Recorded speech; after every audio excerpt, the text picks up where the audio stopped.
Cricket అభిమానులు ఎంతో ఆసక్తిగా ఎదురుచూస్తున్న ఐపీఎల్ 2026 సీజన్ మార్చి 28 నుంచి ప్రారంభం కాబోతోంది. దీనికి సంబంధించి తొలి దశ షెడ్యూల్ను కూడా బీసీసీఐ ప్రకటించింది. ఈసారి డిఫెండింగ్ ఛాంపియన్ గా రాయల్ ఛాలెంజర్స్ బెంగళూరు బరిలోకి దిగనుంది. అయితే ఈ టోర్నీ ఆరంభానికి ముందు ఆర్సీబీని కీలక ఆటగాళ్లు గాయాలు వెంటాడుతున్నాయి. ఆ జట్టు స్టార్ పేసర్ జోస్ హెజిల్వుడ్ పూర్తిగా కోలుకోలేదని వార్తలు వస్తున్నాయి. కుడికాలి తొడకండరాల గాయంతో పాటు అకిలెస్ టెండర్ అనే సమస్యతో బాధపడుతున్న హజిల్వుడ్ ఇప్పటికే యాషెస్ సిరీస్ తో పాటు టీ20 ప్రపంచ కప్ 2026 ఆడలేదు. అతని గైర్హాజరీలో ఆస్ట్రేలియా పేలవ ప్రదర్శనతో లీగ్ దశలోనే టోర్నీ నుంచి నిష్క్రమించింది. గాయం నుంచి పూర్తిగా కోలుకోవడానికి హజిల్వుడ్ ఇంకాస్త టైం పట్టే అవకాశం ఉందని తెలుస్తుంది. ప్రస్తుతం Hazlewood cricket Australia medical team పర్యవేక్షణలో ఉన్నాడు. ఇప్పటి వరకు అతనికి మెడికల్ క్లియరెన్స్ లభించలేదు.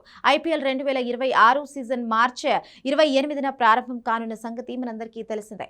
బెంగళూరులోని చిన్నస్వామి స్టేడియం వేదికగా జరిగే తొలి మ్యాచ్ లో సన్ రైజర్స్ హైదరాబాద్ తో ఆర్సీబీ తలపడనుంది.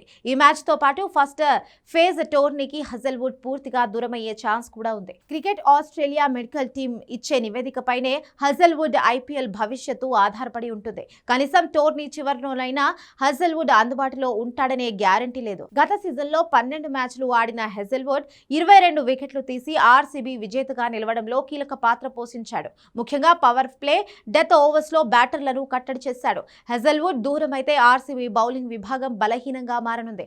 మరోవైపు లీగల్ సమస్యల కారణంగా RCB left arm pacer Yash Dayal పాల్గొనడం పైన సందిగ్ధం నెలకొంది.